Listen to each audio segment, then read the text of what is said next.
Welcome, everyone. Thank you for joining us here today. This will be a nice escape from the weather outside with this virtual trip, if you will, with Barry to the Panama Canal. Barry and his wife traveled there not too long ago. And so it's very exciting for us to hear about his travels and experiences there. Barry is a world traveler and a photojournalist and has given many, many programs here at the COA.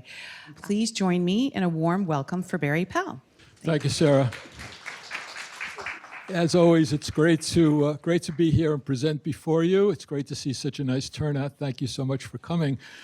This program is about the Panama Canal. I was there a couple of times, most recently earlier this year.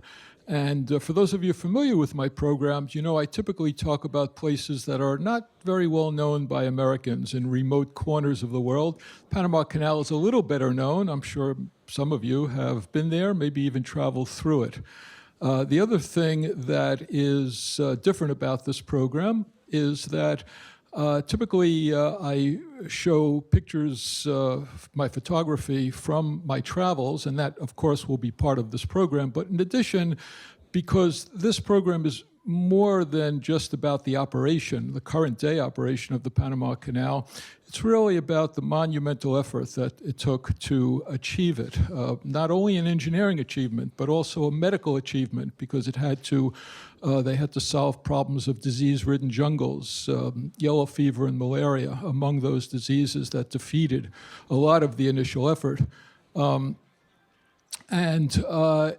It is also a political, it was a political challenge because Panama belonged to Colombia at that time, and the United States needed to get the cooperation of Panama, independent Panama, in order to accomplish this. So it really is a three-pronged effort that resulted in the building of the canal. And to convey some of the sense of the history and the effort involved, I have also included some historic photos, of which there were many. Above all, I guess I would say that the canal is a testament to the bravery, to the sacrifice of thousands and thousands of men who worked on the canal, and many of who died in the service of making this a reality. I had been to the canal a couple of decades ago, but I never went through it. And this time I did travel through it on a four-masted sail ship. And it certainly impressed me going through the canal, as opposed to just seeing it on the sidelines, impressed me on what a remarkable engineering achievement this was. It was something which actually knit the world together. It combined cultures, it fused cultures by allowing a wholesale improvement in international trade. And in that way, I sort of compare it to the Silk Road, the ancient Silk Road of 1,000 years ago, that knit together in a similar way by trade the markets in Europe and Asia, but at the same time also resulted in kind of a fusion of races and an exchange of knowledge. And I think to some degree the Panama Canal accomplished the same thing. So hope you enjoy it. Afterwards, certainly we can have some questions, comments.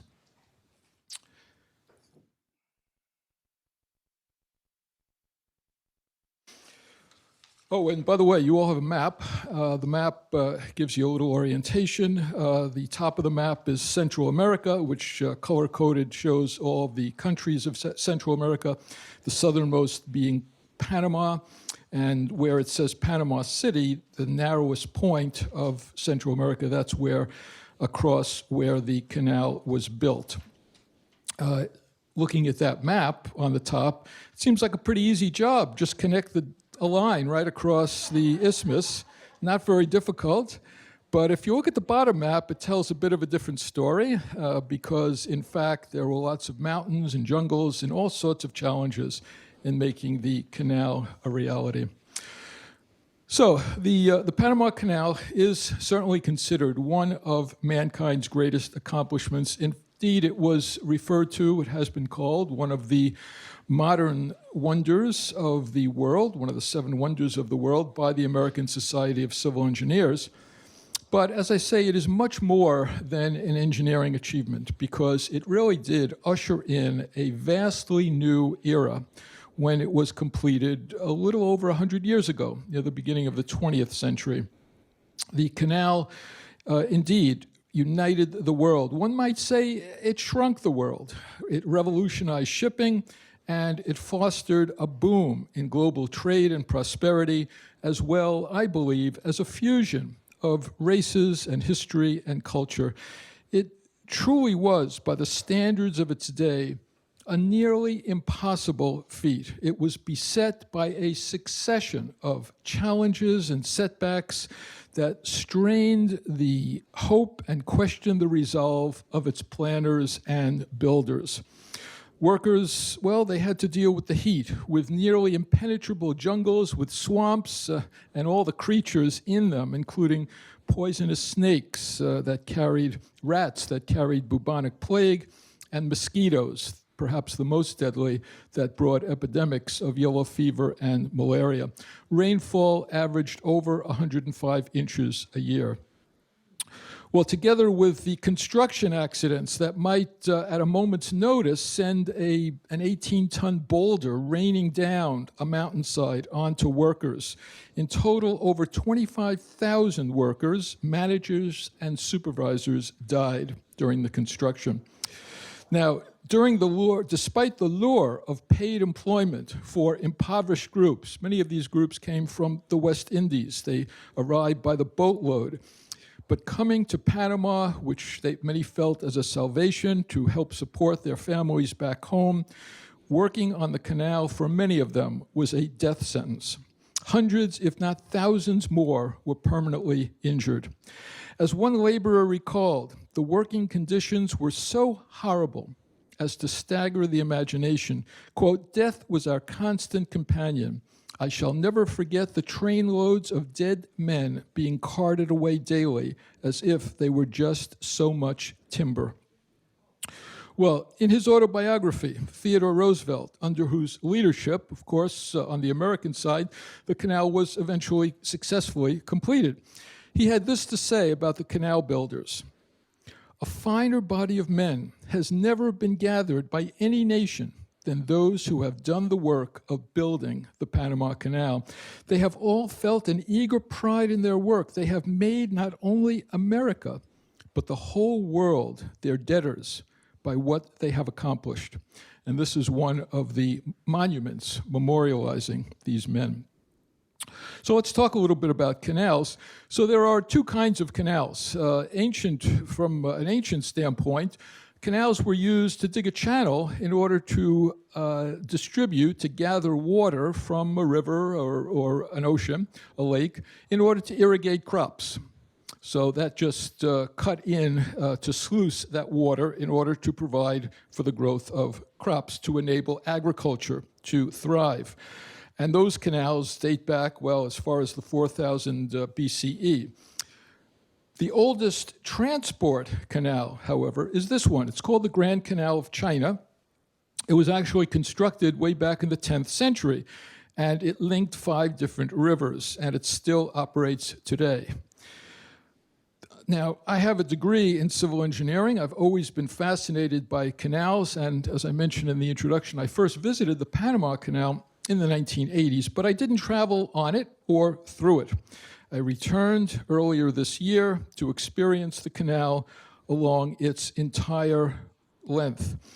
And that is, just to sort of show you schematically, this 51-mile waterway that connects between the Atlantic Ocean, the Caribbean Sea in this case, and the Pacific.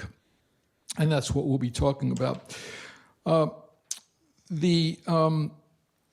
My wife and I made this 10-hour passage through the canal on this ship, a 440-foot-long Windstar four-masted motor sailing yacht.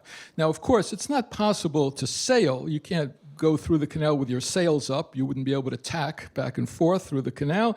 But after we exited onto the Pacific, and I must say all the passengers were quite anxious to see how well the ship looked when the sails were up, we then traveled parts of each day under full sail and continued our voyage, covering some 550 miles of coastline along the countries of Panama and Costa Rica in the Pacific.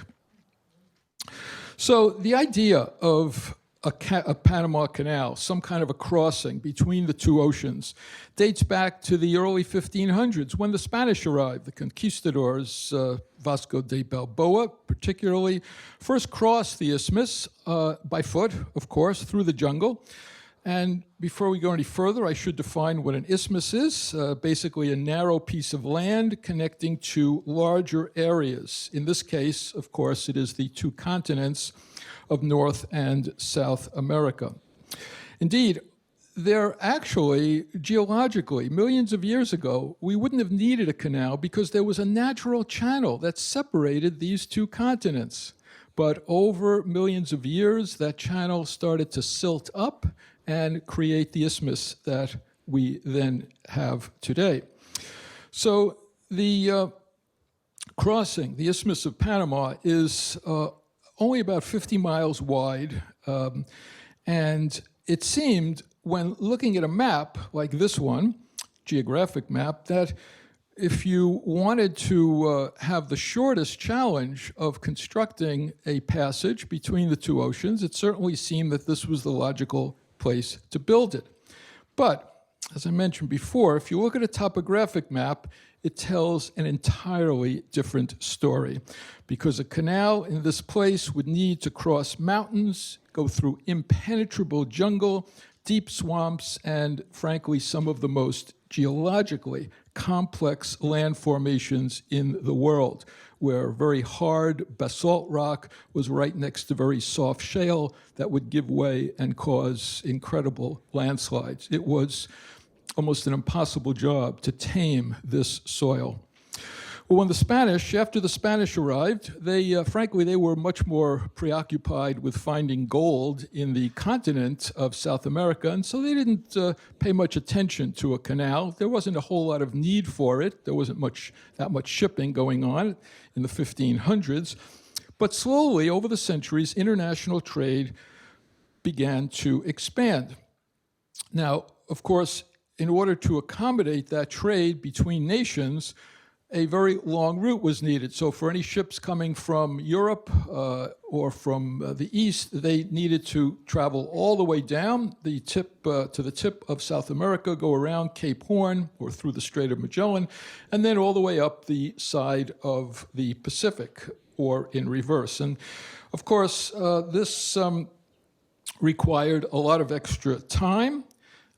Probably about an extra 22 days at sea for these ships, and also an extra 9,000 miles. So it was very divisive in order to encourage trade between the continents and across the oceans. So interest in a canal began to be revised, and a number of different routes were studied, some in Nicaragua and Mexico, in Panama, and even in Mexico. Now, at the same time that this was going on, there was a similar challenge in Europe, on the Eastern Hemisphere, and that challenge was very parallel to what existed in the Western Hemisphere. That is, there was trade that was beginning to expand between Europe and India and Southeast Asia. And naturally, just like in the West, those ships had to travel all the way down the coast of Africa, go around the Cape of Good Hope, and then go all the way up, again, incurring all sorts of extra distance and time. And so the French government seized on the idea of building a canal. And their canal would be in Egypt. And it would connect the Mediterranean Sea a short distance through the desert to then connect with the Red Sea, which would shortcut the need to go around Africa and be able to connect much more immediately with the Indian Ocean. There was a French diplomat. His name was Ferdinand de Lesseps, and he was put in charge of building what became known as the Suez Canal. It started in the town of Suez in Egypt. And that canal had relatively smooth sailing in its construction. None of the problems that the Panama Canal later encountered. It was completed in 1869, and the construction was immediately an enormous economic success. This man, de Lesseps, he became famous, acknowledged around the world with tributes and statues and honorary membership in scientific societies. He was counted as a genius. Well, ultimately, he was given the title of the Great Frenchman, and this began to truly go to his ego. And they were at their peak, and so de Lesseps scanned the map, he looked around the world, and he was looking for his next great project to enhance his reputation even more. And he seized on the Panama Canal. Unfortunately, de Lesseps was not an engineer. He was a diplomat. And to say the least, Panama was nothing like Egypt. And that's because the Suez Canal was essentially built through desert, sand. You just needed a large shovel and pail, and you scoop out the sand. We've all done this on the beach, and you have a channel of water to go through. There were no locks, no need to raise the ships above a mountain. There was no rock to be dug out. It was easily excavated. The Mediterranean and the Red Sea are at sea level, and most of the sand between it is only a few feet above sea level. But from its start in 1880, the wet tropics of Panama, with their jungle and diseases, together with the solid rock terrain, it's a picture of it here, rendered impractical a canal without some kind of method, some kind of channel, locks to raise ships over some of the mountain that stood in the way between the two oceans. De Lesseps, well, he couldn't accept this threat to what was his grand idea, and also something which might cause him to fail and reduce his international stature and ego. He remained obstinate, saying, well, just cut the rock out. We did it in Egypt. Just cut all the rock out. We'll make something at grade. He was ceaseless, and he was kind of a showman, and he would promote the canal, and at first people accepted that. He dismissed that there would be any problems. But in the end, insufficient capital and financial corruption destroyed him. The Panama Canal Company in charge declared bankruptcy. Their assets were liquidated some 10 years after they began. De Lesseps, well, he resigned in disgrace. He narrowly avoided going to prison. It certainly is a remarkable story of a man's abrupt and precipitous reputational decline. And this caricature in a French newspaper shows him standing atop a crocodile, still defending his Panama Canal idea. So the French then ultimately had failed in their attempt to unite the oceans on the Panama Isthmus. Of course, it really is undeniable that they laid the groundwork for a future successful project. French Plaza in Panama City is dedicated to France's early role in building a canal. And so in 1904, into that fray joined the United States, who bought out the assets of the company, and they returned to work under a revised plan, a plan where they had learned about the misgivings, about the mistakes of the French. But before I share with you the American part of the story, I'd like to explain something, without getting too technical, about what made building the Panama Canal so difficult. Well, when somebody builds a canal, the waters on the ends of a canal are typically one end, whether it's a lake or a river or an ocean, one end is higher than the other. And so what's typically necessary, if you look at, say, the Erie Canal in New York or some canals up in Canada, what's typically necessary to join those bodies of water is to raise ships to the higher point or lower them from one point to the next. In the case of the Panama Canal, both ends are at the same level. These are the Atlantic and Pacific Oceans. What level are they at? Sea level. So they are both at the same level. So the challenge here then was to raise ships over a mountain in the middle of the isthmus and then lower them back to that same level where the other ocean is located. And this is accomplished typically by emptying water from the higher place by gravity into a sealed chamber called a lock, and then releasing the water. And as you release the water, the ship goes down to the next level. Now, depending on the difference in elevation of that mountain getting over the top, one or more of these challenges may be needed to lower or raise ships in stages. So the traditional lock operation then, here's an example of one of them, is completely different because they're connecting two bodies of water that are at the same level. And so with no elevation difference, water cannot flow by gravity from one end to the other and help those ships go down or help them go up. But instead, you need a separate water source, some other major supply of water, whether it be a lake or a river, to provide a constant means to fill these channels in order to raise ships and then release the water into either ocean on either side as ships descend to the other side.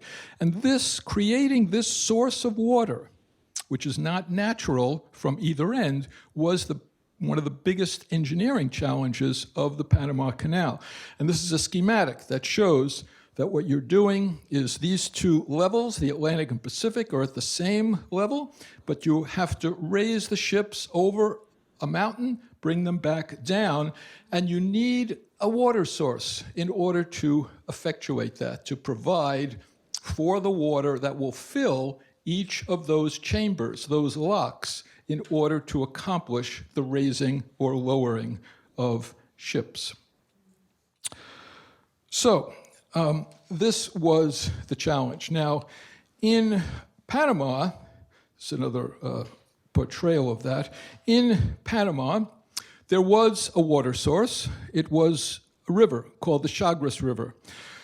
But the Chagres River, historically, has been a wild river. It's been subject to terrible floods, great storms. It's created lots of mudslides, and it simply was unpredictable and unreliable in order to provide a water source for the operation of the canal.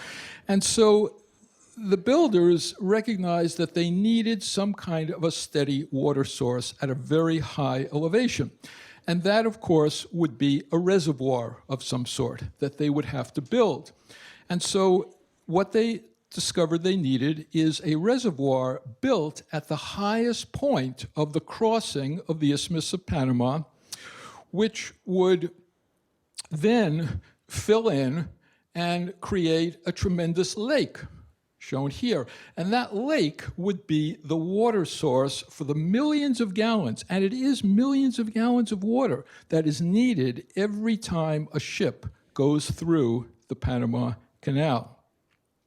And of course, if you want to build a reservoir, you need a dam to hold back the water, to create this artificial lake. And so the next 6 years was spent creating an earthen dam in order to be high enough to fill this man-made lake. It was the largest dam ever built at the time, and it created a lake that is today 164 square miles. It was also the largest man-made freshwater lake on the planet. And interestingly, New England, and specifically Massachusetts, has a connection to the building of that dam and therefore to the success of the Panama Canal, because at that time, in the third quarter of the 1800s, Massachusetts was also involved in building dams, the Wachusett Reservoir, the Quabbin Reservoir, and we had some pretty good engineers on those projects. And so they were called in as consultants, as advisors, to help as a model for the Panama Canal design. So we could all take credit in part, too, for that. That river, they dammed up the Chagres River. It was a wild river, and they then were able to tame it by damming up its waters.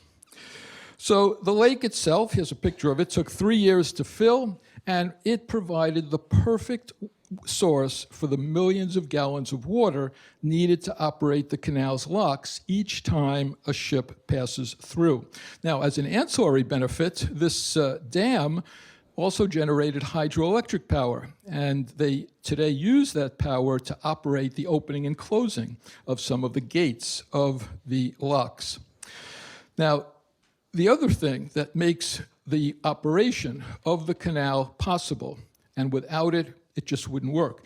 When you have two bodies of water at different elevations, you have perhaps an ocean that is constantly filling those channels. The ocean isn't going to run out of water. But when you're depending on a lake, you're depending on rainfall. And so the operation of the Panama Canal would fail if there wasn't enough rain coming down every year to refill the water that is used in that artificial lake. Fortunately, as I mentioned, Panama gets over 100 inches of rain a year, except, as some of you may have read, there has been a drought. That drought is connected to global warming. It's connected to a lot of the changes happening as far south as the Amazon and the Amazon basin, and also the effect of El Nino, climate pattern. And so conditions have made the lake lose elevation, lose some of its water. The officials in its operation are very concerned about this, and Panama, who now owns the canal, is trying to address this water level drop-off by actually pumping some seawater from the ocean into the lake. That may provide some good water used for the canal's channels, but because that lake is also used as a drinking supply for the city of Panama, you can't pump in a whole lot of salt water before that gets to be problematic. Well, these change in water level has actually forced the Panama Canal authorities to reduce the number of ships that are allowed to go through the canal. They've dropped most recently from 38 crossings per day to 24 transits. And this has in turn created some very long queues at the entrance to the canal. Now, second, although the locks were designed to raise and lower ships an amazing 85 feet, the mountain was very high, and they couldn't bring ships all the way up over the mountain, which was some 150 feet or so, but they did have to cut some rock in order to enable the operation of the canal and these locks. This is a place where the crossing of the Continental Divide occurs. It had to be cut through. Unfortunately, the geology of this particular place is horrific in terms of trying to cut it through. It is, as I say, in part very hard, the hardest basalt, volcanic rock, and lower areas of soft shale that would then collapse in spectacular landslides. Now, the French, they thought it would be adequate, and they were trying to save money, if they cut a channel through here with slopes that were, well, they were pretty steep, like this. And what they very rapidly discovered is that by having these slopes be so steep, there would be tremendous landslides, which would set them back weeks at a time. And so when the Americans came on, their engineers looked at it and said, listen, those slopes are way too shallow. We need to make them way out here, much shallower slopes to cut through this mountain. This is the cross-section of it. Of course, that involved millions more cubic yards of excavate to remove, and also required much more in the way of time and manpower. And so the mountain summit had to be cut down with an average depth of 43 feet. It had to be cut into for some 8 miles. So imagine cutting through that much soil. Holes were drilled in the rock, and some 61 million pounds of dynamite were used. Dynamite was a relatively new invention back then, was used to blast away, and eventually that added up to 100 million cubic yards of rock and soil. Now, to remove this rock, another very ingenious method was proposed, and that was to build a section of track with rail cars, and it would be a dual track section where rail cars on one side would come in and on the other side would go out, and they were continuously filled with this cut rock, coming in empty, going out full, 24 hours a day. It was a very good system, except, of course, as the mountain was cut down, the rail tracks were at the wrong level. And so the system needed to also incorporate a way to have lifters, track lifters, that as the mountain was cut down, they would lift the tracks up and bring them down to the next level. It all sounds very simple, but this was not at all an easy job. So unquestionably, the hardest work on the canal, I mean, it was hard to build that dam and create the reservoir, but the hardest work was the excavation of what is now called the Culebra Cut, also known as Hell's Gorge, for the deaths or serious injuries caused by the dynamite blasts that went off too soon, landslides, and other work site accidents. And this is how it looks today. So let's now return to the story of America's involvement in the Panama Canal. Well, one of the things that served as a tremendous impetus to the need to build a canal, which really gave it a shot in the arm, was an event that happened in California, and that was the discovery in 1848 of gold. And that set off a land rush of people from Europe and the East Coast of the United States to get across to the California gold fields. And they, too, looked at a map, and they saw the isthmus, and they said, well, obviously, the Isthmus of Panama is the place to go. And so they got on their mules, and it took them about 6 to 8 weeks to cross through this horrific jungle. It was very hot, it was very humid, and they took to wearing hats like this, straw hats with these black bands, which came to be known as Panama hats because of that. In fact, truth be known, Panama hats are made in Ecuador. And indeed, probably today, if you look at the hat band, they're probably made in China. In any event, there was a person in the United States who decided that, yes, this Panama Canal needed to be built, and I'm going to be the one to make it happen. And that was, of course, President Theodore Roosevelt, because his ambition was a kind of manifest destiny where he felt he wanted to expand American territory and economic influence across the entire continent of North America, South America. He felt building a canal was of vital interest to the United States, indispensable for American dominance of the seas. And certainly, again, the lessons learned from the failed French legacy gave the American effort significant understanding and clarity of the mistakes that they had to overcome. And so we had the engineering challenge, but then there was also the political challenge, because Panama, at that time, was not an independent country. It belonged to its neighboring Colombia. And the United States turned to Colombia, and they made an offer to them. They said, listen, we will lease a portion of land to build our canal, and we'll pay you for it. We'll pay you some $10 million for that. And Colombia said, no way, that's way too little money. We're not going to do it. And of course, Theodore Roosevelt, in his inimitable wisdom, just turned to the military option instead. And he decided that, well, it's high time that Panama, who was much more friendly to the United States, that Panama be independent. We'll just get rid of Colombia, and that'll solve our problem right away.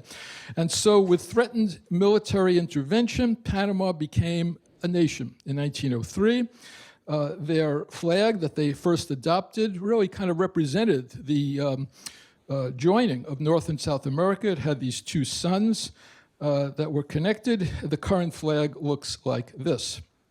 And so immediately upon independence that American gunboat diplomacy had achieved, the Americans negotiated a treaty with Panama and arranged a 99-year lease, which gave the United States virtual sovereignty over a 10-mile wide swath, which is shown here in yellow, with the exception of some of the red zones here. But basically, it gave the United States power, complete power, over this zone to build their canal between the Atlantic and the Pacific. Panama was paid that $10 million that had been offered to Colombia, and an annual lease of about $250,000 thereafter. A decade later, the United States was feeling a little guilty about how it had extracted Panama from Colombia and gave them a little bit of money also. Well, almost immediately, this treaty was condemned by Panamanians as an infringement on their new country's sovereignty. And even newspapers in the United States described the American actions as an act of sordid conquest and a vulgar and mercenary venture. The United States maneuvers are often cited as the classic example of American gunboat diplomacy in Latin America, and the best illustration of what we all know as Roosevelt's favorite saying, speak softly and carry a big stick. And that finishes by saying, and you will go far. Well, after some disputes in Congress about the location and design of the canal, work then began by the Americans in earnest to complete this project, but with whole new engineering design. And Roosevelt, of course, was a very hands-on president. He almost immediately visited the construction, and he was famously photographed. He's got right in there, famously photographed behind the controls of a steam shovel at the mountain cut, the Culebra Cut. And this, by the way, a piece of trivia, he was the first president to travel outside of the United States while in office. But although some of those engineering challenges were addressed by the new design, and the political challenges as well, what still remained were the medical challenges, the spread of deadly diseases, particularly yellow fever and malaria, which was overwhelming the construction effort. Between 1904 and 1915, Americans had hired a workforce of some 42,000 to build the canal. 1 in 10 workers died, the majority from disease. And the majority of these were black workers who had come over from the West Indies. Now, by the time the work began on the canal in 1904, indeed, medical research had identified a species of mosquito as responsible for malaria and for yellow fever. But when the doctors approached the administrators of the canal, they were rebuffed. And they told those doctors, they said, don't be ridiculous. How can a disease that is as deadly as malaria and yellow fever be caused by a tiny little insect about this size? That is pure nonsense. People continued to die. Nothing was done. But as the death count mounted, these officials were soon convinced. And with that convincing, there was a wholesale change in belief, and a tremendous investment ensued almost overnight. Manpower and time was allocated for extensive sanitation projects, city water systems, fumigation of buildings, spraying of insect breeding areas with oil and larvicide. There were the installation of mosquito netting over beds and also on screens on windows, and the elimination of stagnant water where mosquitoes would breed. Well, the program was incredibly successful. Almost immediately, yellow fever was eradicated, malaria contained. Without question, the solution of the medical problem was as important as solving the engineering and political challenges. And so the Panama Canal officially opened on August 15th, 1914, 6 months ahead of schedule, 400 years after the first Spanish conquistadors made the crossing by land. And the first ship was the SS Ancon. The United States had spent nearly $500 million, which in today's dollars would be about $15.2 billion. That's about the same as what was spent on the Big Dig in Boston. Had such a figure been anticipated from the start, if that figure was proposed to Congress at the start, it's really questionable whether Congress would have ever approved the building of the Panama Canal. Now, it was intended, when the canal opened, to be a grand celebration. I mean, they certainly deserved to celebrate this tremendous accomplishment. The current president, who was no longer Roosevelt, would be in attendance, and later on a postage stamp was even printed to commemorate the event. But very ironically, almost all of those celebratory events had to be canceled because, by ironic and tragic coincidences, the Panama Canal, which of course was built essentially for peace and to unite the world, was completed less than a month after the outbreak of World War I. Now, the United States continued to control the canal and that canal zone until a 1977 treaty during the Carter presidency provided for the eventual handover of the canal to Panama. Part of the reaction by Panamanians against the United States' continued ownership of the canal zone was the discrepancy in lifestyles, because in the canal zone you would have these suburban-looking homes for the Americans, manicured lawns, tennis courts, all sorts of amenities, whereas if you just step right across the border into Panama, you had a lot of rundown conditions, lots of unemployment. So, this sharp contrast really resulted in some violent demonstrations by the Panamanians for the Americans to leave.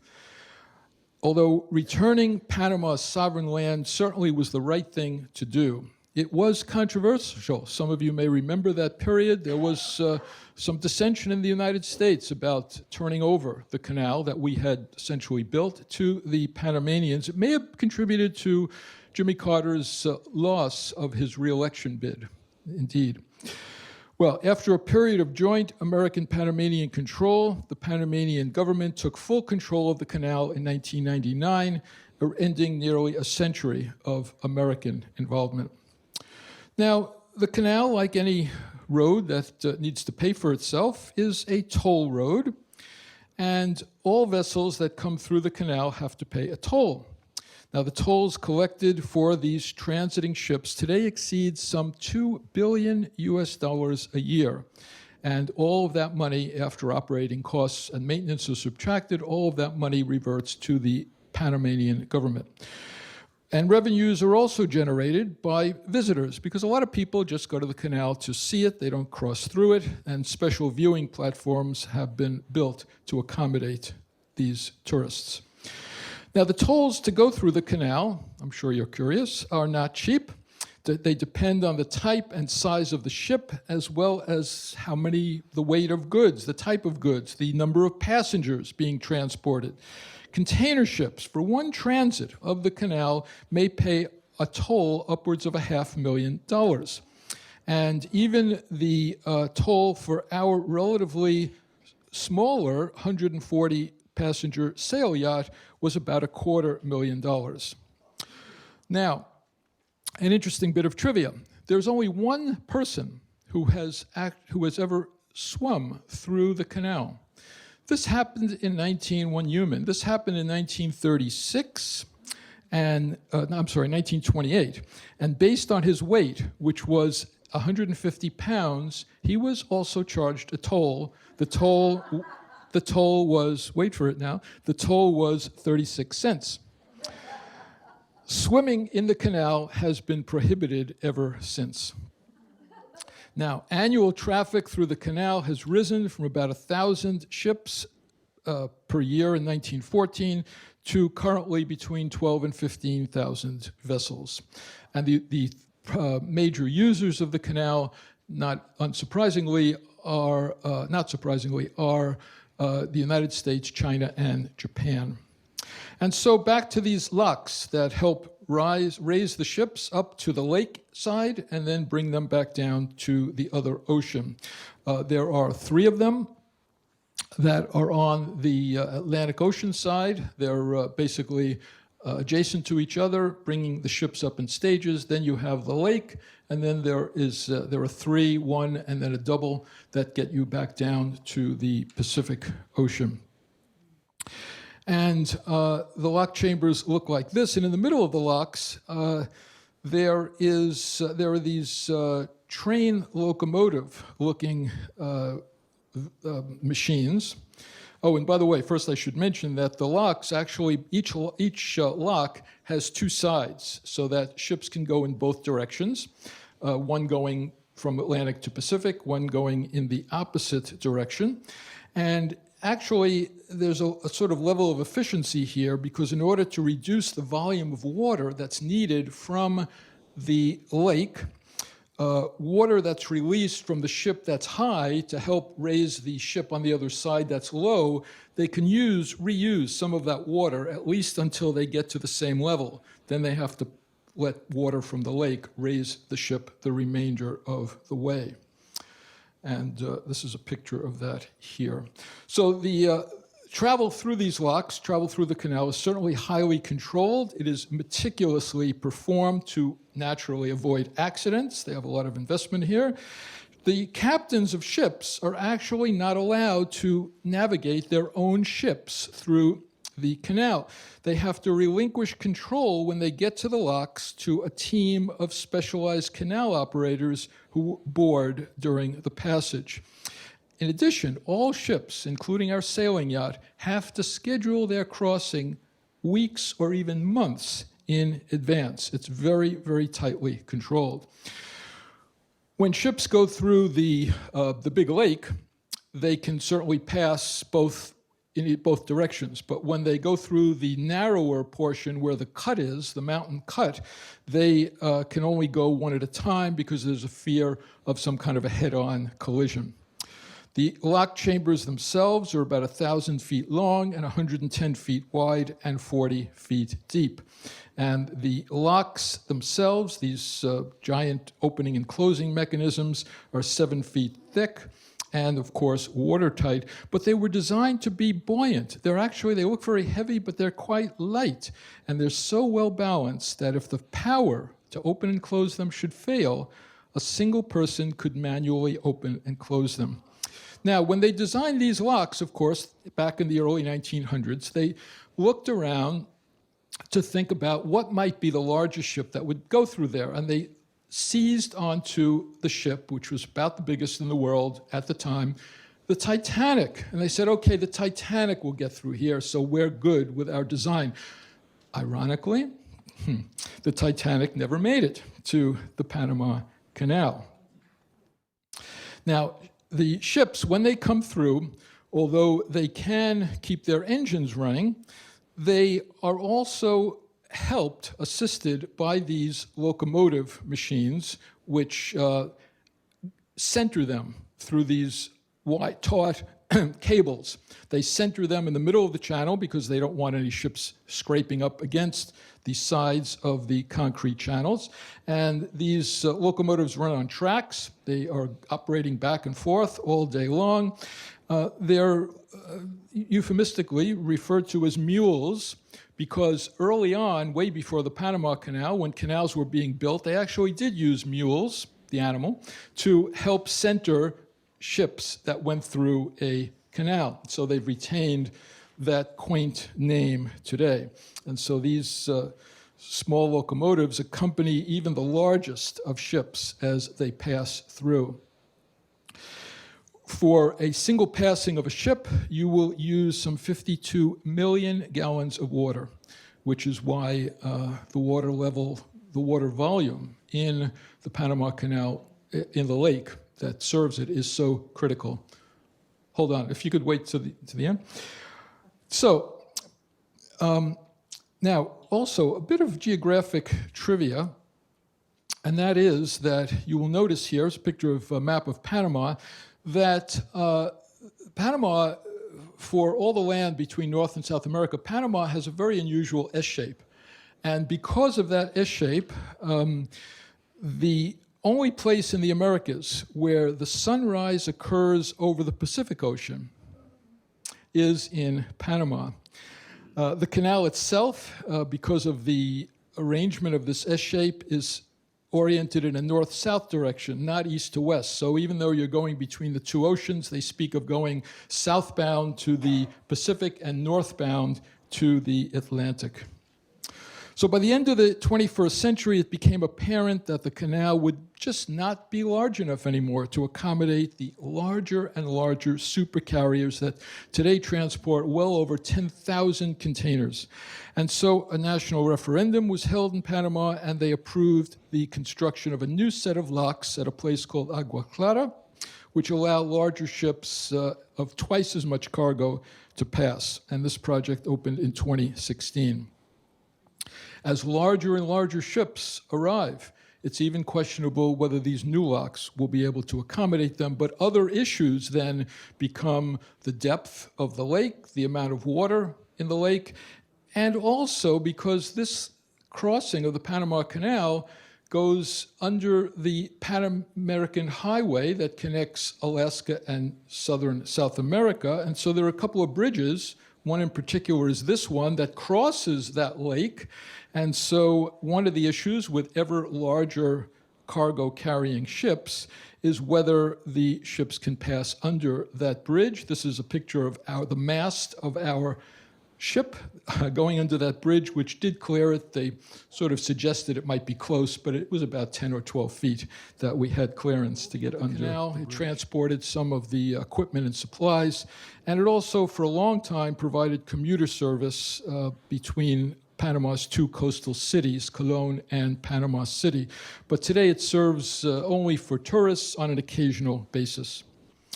So when the canal was opened, I'm sure this has occurred to you too as a question, when the canal opened, it was inevitable that although humans couldn't any longer cross it by swimming, it was inevitable that some fish and perhaps an alligator or two might want to make this crossing.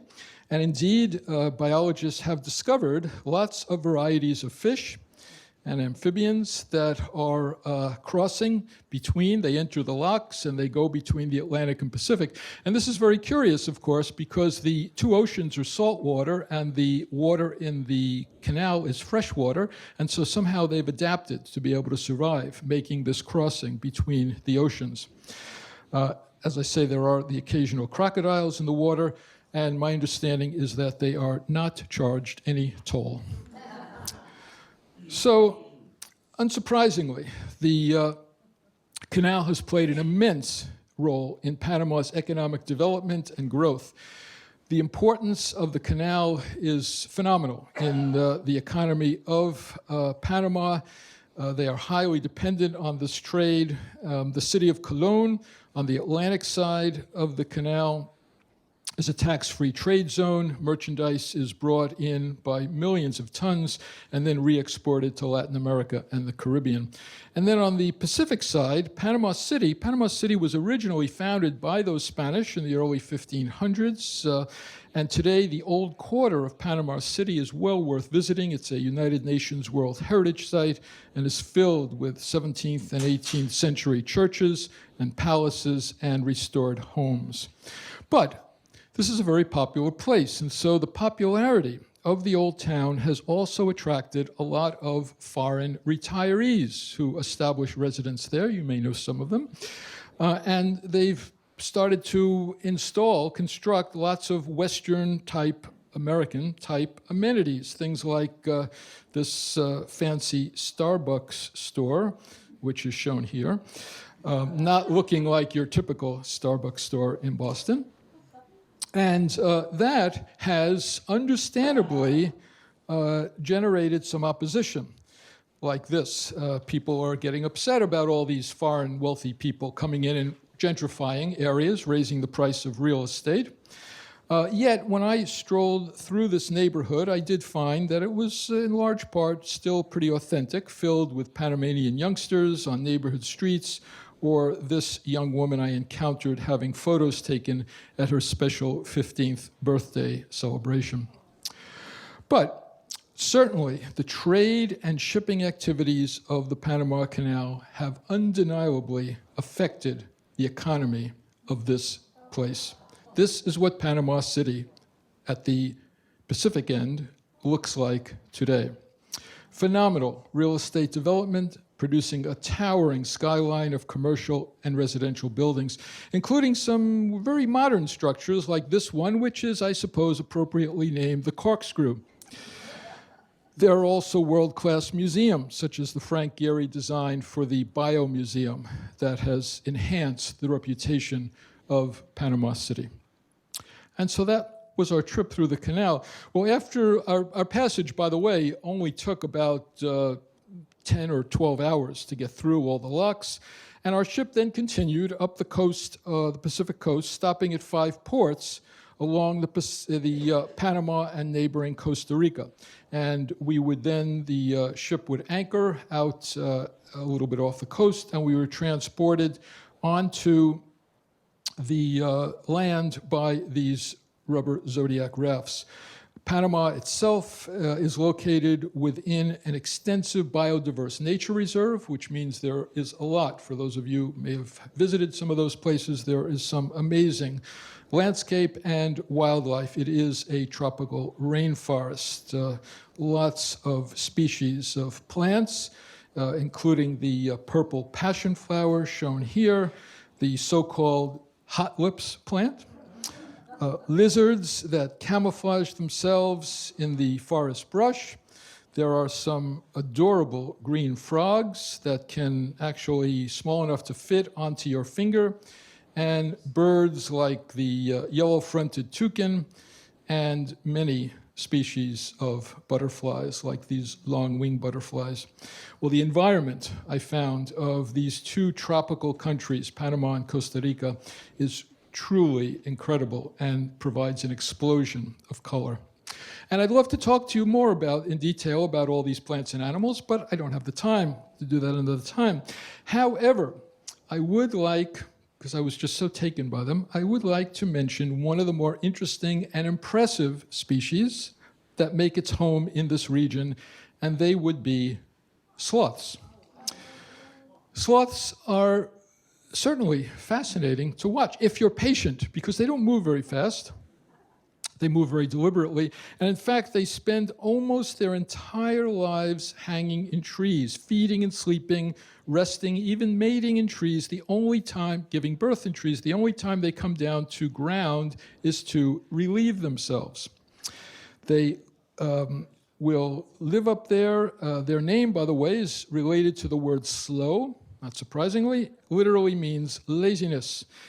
But it is this lethargy that permits them to have a very low-energy diet of leaves, and also serves as a kind of camouflage, avoid detection by predators. In fact, their shaggy coat has grooved hair and is host to green algae, and that provides not only the camouflage in trees, but provides nutrients. Species include the 2-toed and 3-toed sloths, and these animals have been around for millions of years, adapted to their environment. They actually evolved from a giant ground species that perhaps might have looked a little bit like this. In any event, in summary, construction of the Panama Canal was truly, as I think you've heard, one of the largest and most difficult engineering projects ever undertaken. It did indeed fulfill a vision that had tempted people for centuries, but had long seemed out of reach. It seemed like it would be impossible. And in that regard, I would actually call it the moonshot of its day. Well, the canal is grand in scale, beautifully imagined. It is an engineering marvel that enables ships to glide through a 51-mile water bridge. By connecting the Atlantic and Pacific, the canal truly revolutionized international shipping. It reduced travel distance, it saves time and money for maritime trade, and it has become a crucial link in global logistics and has played a very significant role in shaping geopolitical and economic relationships. Thank you very much.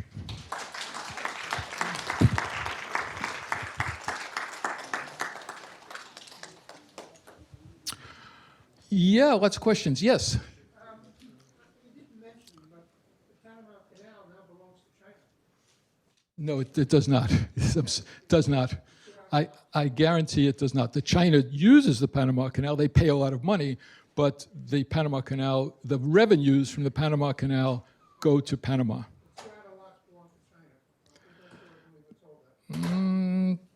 Check that. Yes.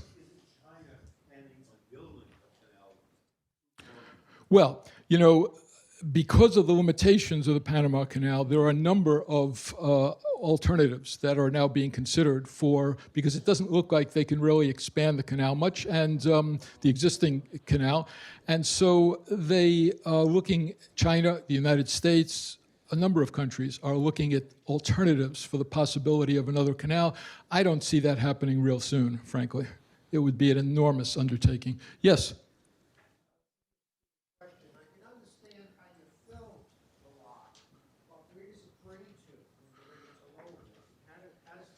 Yeah, they drain through pipes that then fill the canals. They have a piping system that allows the canals to be filled that way. And it's all by gravity, of course, from the lake that's at the top of the mountain. So it must drain down to something. Yeah, oh, of course. It's filled from something on top. Yeah, it's filled by something on top called rainfall. That's how it's filled.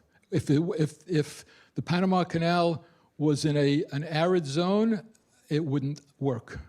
It depends on that rainfall, and that's why a drought that's been suffering in recent years is so problematic.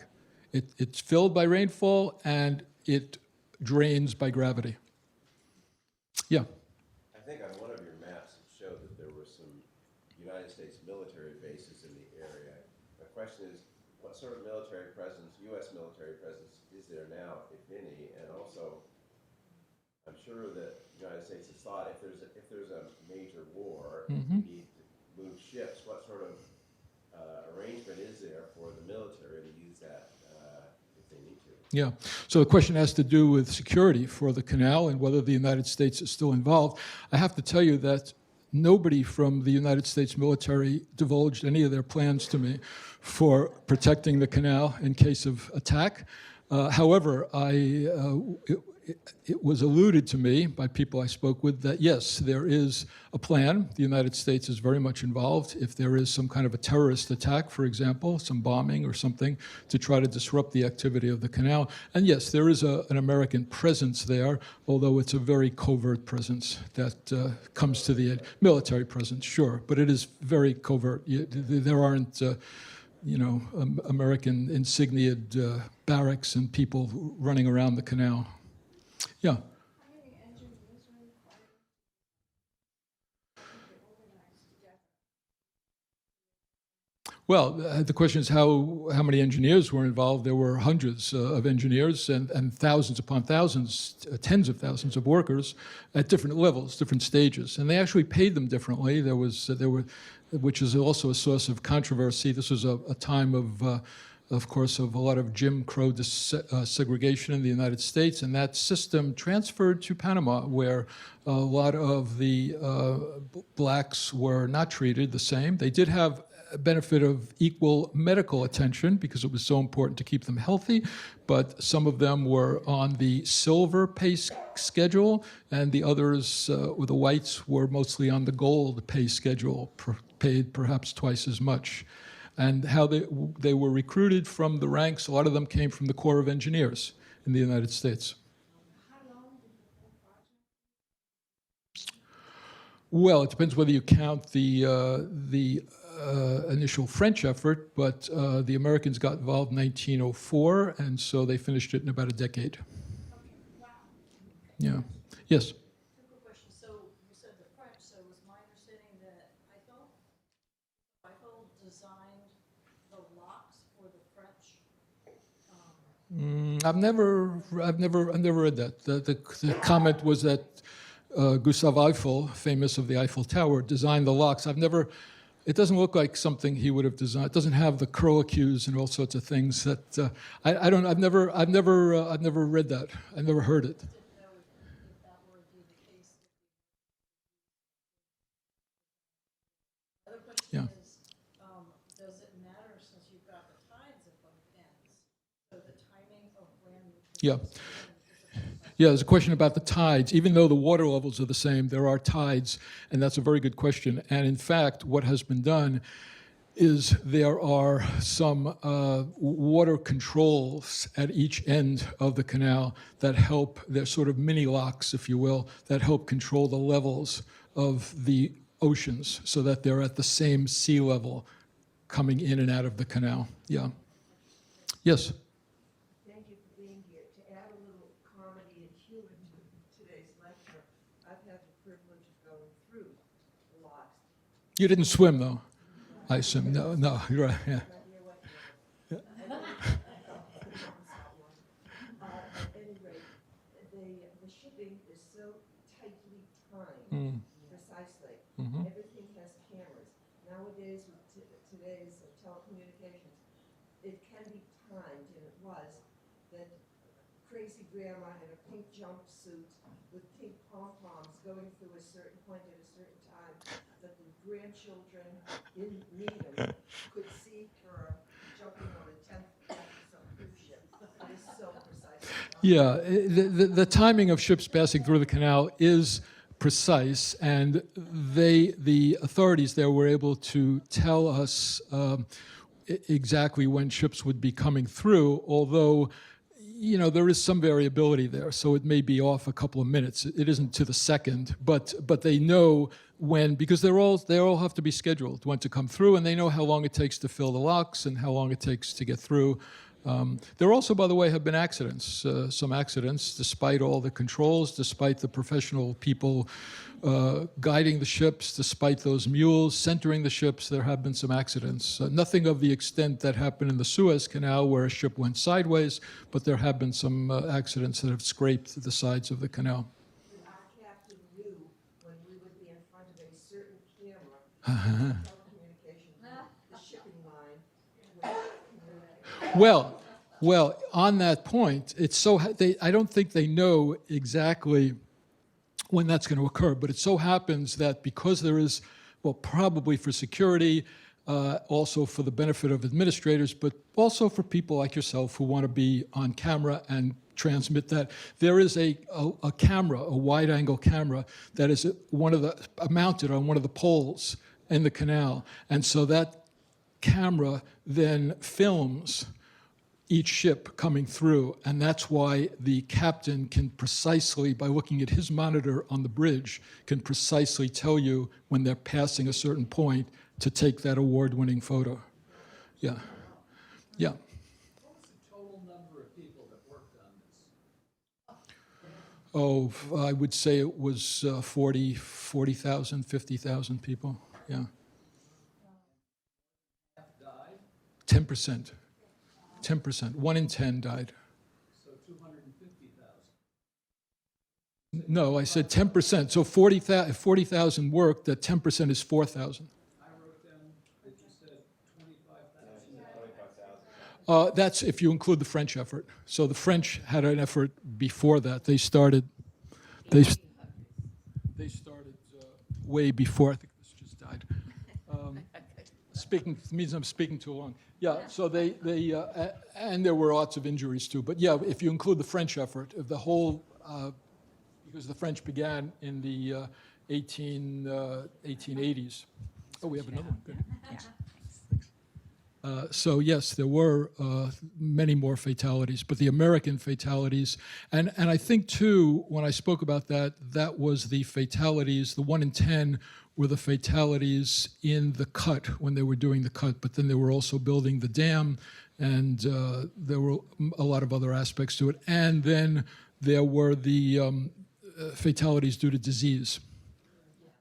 So that 25,000 include trauma and disease? yes, it does, yeah. Joel?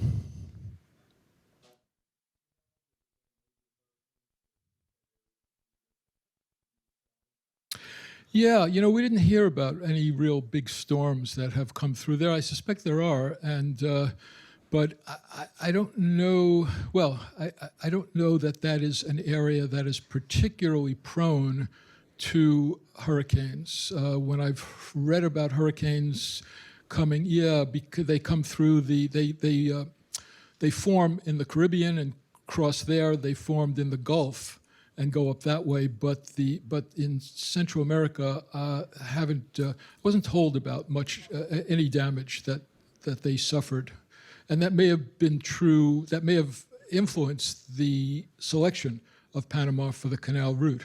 And when the canal route was chosen, it was very controversial because a lot of countries really saw the advantage economically, as Panama has in fact achieved, in building a canal, and Nicaragua among them lobbied very heavily for a canal there. And interestingly, the American Congress decided against Nicaragua for the simple reason that, completely coincidental, Nicaragua had published a postage stamp, and their claim to fame on that postage stamp was a picture of a smoking volcano. And that convinced the American Congress that this was not a place to place a canal. Yes.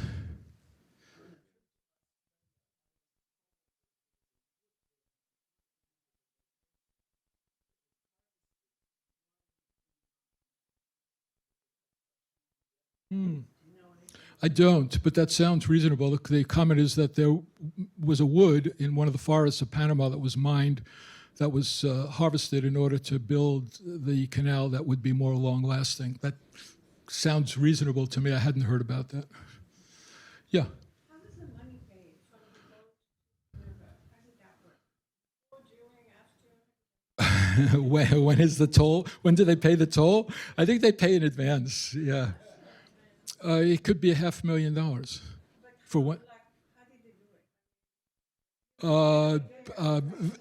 do it? Venmo? I don't know how they. I don't know. I'm not sure how they do it actually, but it's done. Yeah. Yeah. All right. I'll take one more. Yeah. What does it cost?